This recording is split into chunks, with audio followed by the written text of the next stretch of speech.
Bonjour à toutes et à tous, j'espère que vous allez bien. On est à la séance 2 de notre chapitre sur le son. On va commencer cette séance par un rappel sur le son comme vibration. Pendant la propagation du son, les particules d'air vibrent autour de leur position initiale. Et la réponse est vraie. Et ça, c'est un point absolument fondamental. Le son, ce n'est pas un vent, ce n'est pas de la matière qui se déplace de A à B. Ah, d'accord. C'est juste la propagation d'une vibration. L'image classique, c'est la hola dans un stade de foot. Ah oui, je vois. Chaque spectateur se lève, puis se rassoit. Il reste à sa place. Mais c'est l'onde, l'énergie, qui fait le tour du stade. J'aime beaucoup cette analogie, et ça me fait penser, si les spectateurs sont très serrés, j'imagine que l'onde va plus vite. Exactement. C'est une intuition parfaite. C'est pareil pour le son. Tout à fait. Le son a absolument besoin de quelque chose pour se propager. C'est ça. Ce qui rend la question suivante de la leçon assez évidente. Oui. On nous demande de choisir la bonne définition du son. En gros, est-ce que c'est A, une matière qui se déplace, B, une vibration qui ne va que dans l'air, C, une vibration qui va dans les milieux matériels, ou D, une vibration qui se propage dans le vide? Et la bonne réponse, bien sûr, c'est la C. Une vibration qui se propage dans les milieux matériels. Donc pas les autres. Non.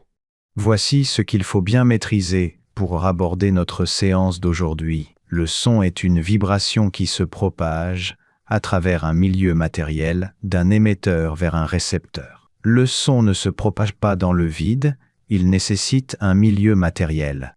Avant de passer à notre tâche d'aujourd'hui, je vous présente les situations suivantes. Dans la première situation, chaque corde produit un son qui lui est spécifique. On dit que chaque son est caractérisé par une fréquence. Et dans la deuxième situation, il y a des vibrations qui se répètent.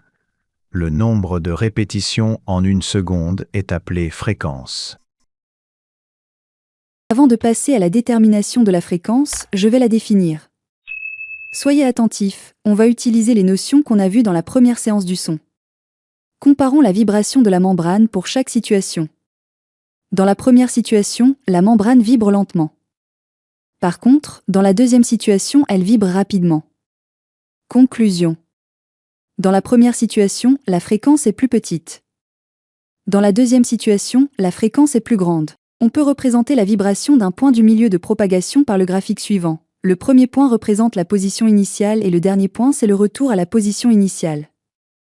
Entre ces deux points, on dit qu'il y a une vibration. Dans le deuxième exemple, regardez bien, la première vibration puis la deuxième vibration. Donc il y a deux vibrations. Premièrement, qu'est-ce que la fréquence au juste? Eh bien, la fréquence d'un son, c'est tout simplement le nombre de vibrations qu'il fait chaque seconde. Son unité, vous la connaissez, c'est le Hertz, noté Hz. Un son de 100 Hz, par exemple, ça veut dire 100 vibrations par seconde. Deuxièmement, il y a une formule essentielle à retenir. Pour calculer la fréquence à partir d'un graphique, la relation c'est F égale N divisé par T. Alors, dans cette formule, F c'est la fréquence, N c'est le nombre de vibrations que vous comptez, et T c'est la durée totale de ces vibrations exprimée en secondes.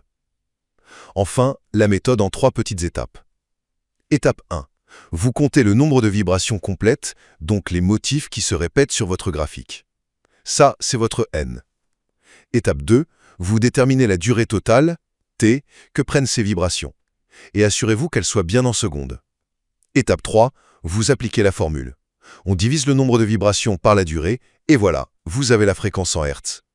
En résumé, pour trouver la fréquence d'un son sur un graphique, il suffit de compter les vibrations, de noter la durée et de faire une simple division. Maintenant, je vais vous montrer par étapes comment déterminer la fréquence son à partir d'un graphique. À l'aide d'un appareil adéquat, on a représenté le graphique d'un son comme indiqué dans la figure ci-contre. La durée de ces vibrations. On veut déterminer la fréquence de ce son. Pour réaliser cette tâche, je vais suivre les étapes. 1. Je détermine le nombre n de vibrations. 2. Je détermine la durée t des vibrations en secondes s. 3. Je calcule la fréquence f du son en utilisant la relation f est égal à petit n divisé par petit t. Première étape. je compte le nombre de vibrations. Regardez bien. Le motif bleu représente la première vibration, la deuxième vibration, la troisième, la quatrième et la cinquième vibration. Donc le nombre de vibrations est égal à 5. Deuxième étape, je détermine la durée de ces vibrations et je l'exprime en secondes. Durée est indiquée sur le graphique. Rappelez bien qu'il faut toujours exprimer cette durée en secondes. Comme vous voyez, la durée des vibrations est... Troisième étape. Pour que je calcule le nombre de vibrations par seconde, fréquence, j'utilise la relation F est égale N divisé par T. Je récapitule les étapes suivies pour déterminer la fréquence d'un son à partir d'un graphique. Étape 1, je compte le nombre N de vibrations. Étape 2, je détermine la durée T en secondes de ces vibrations selon les données graphiques. Étape 3, je calcule la fréquence F en utilisant la relation F est égale N divisé par T. Bon, pour s'assurer que tout est bien ancré, la leçon finit par des questions rapides. On y va? Allons-y. D'abord, une phrase à compléter. Un son est caractérisé par son unité est le... Facile maintenant. Un son est caractérisé par sa fréquence, son unité est le Hertz. C'est ça. Ensuite, vrai ou faux? La fréquence est la durée d'une vibration. C'est faux. Ça, c'est un piège classique. La fréquence, c'est un nombre de vibrations par seconde. La durée d'une seule vibration, c'est autre chose. C'est la période. Bien vu. Autre, vrai ou faux? L'unité de la fréquence est la seconde. Faux aussi, bien sûr. La seconde, c'est l'unité du temps. L'unité de la fréquence, c'est le Hertz, qui veut dire par seconde. Logique. Et pour finir, un son de fréquence 100 Hz veut dire, et la bonne réponse est la A, qu'il y a 100 vibrations par seconde. C'est la définition même, on ne peut pas être plus clair. Voici le lexique important de cette leçon. Retenez-le. Merci pour votre attention. La physique demande de l'entraînement. Je vous demande de reprendre les graphiques de votre manuel et d'automatiser ce comptage, étape par étape. À très bientôt pour la suite de nos découvertes sur les signaux sonores.